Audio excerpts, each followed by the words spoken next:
General school کی طالبہ اقصا انتظار سے درخواست ہے کہ وہ بھی قریب آ جائے. اقصا انتظار. السلام علیکم ورحمۃ اللہ وبرکاتہ. نحمده ونصلي على رسوله الكريم. اما بعد فاعوذ بالله من الشیطان الرجیم.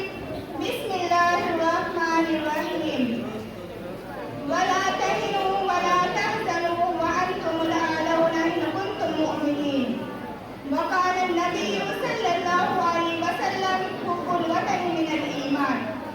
صدق اللہ العلی العظیم.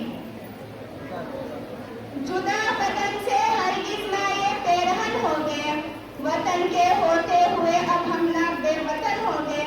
جدا وطن سے ہرگز نہ یہ پیرہن ہو گئے، وطن کے ہوتے ہوئے اب نہ ہم بے وطن ہو گئے. مطالبہ کبھی ہجرت کا ہم سے مت کرنا، یہی جییں گے مریں گے یہی دفن ہو گیا.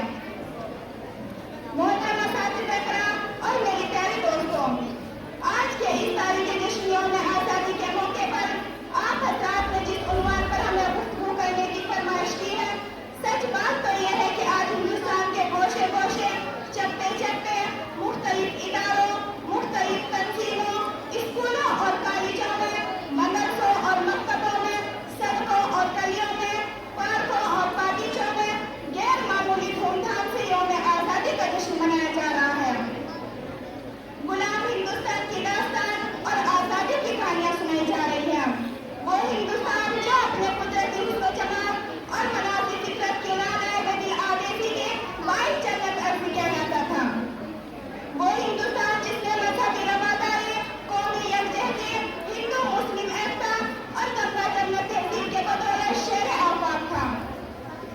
وہ ہندوستان جس کی فضا میں چشتی کے پیغام امن اور نانک کے پیغام محبت، گوتم کے پیغام امن اور رام کے پیغام الفت پہنچتی رہتی تھی. وہ ہندوستان جس نے مغلوں کی رواداری، مرہٹوں کی خودداری، مسلمانوں کی وفاداری، چوہانوں کی بہادری، سکھوں کی جانبازی، ٹھاکروں کی اعلیٰ ذاتی کا چرچا ہوتا رہتا تھا. وہ ہندوستان جس نے مسلمان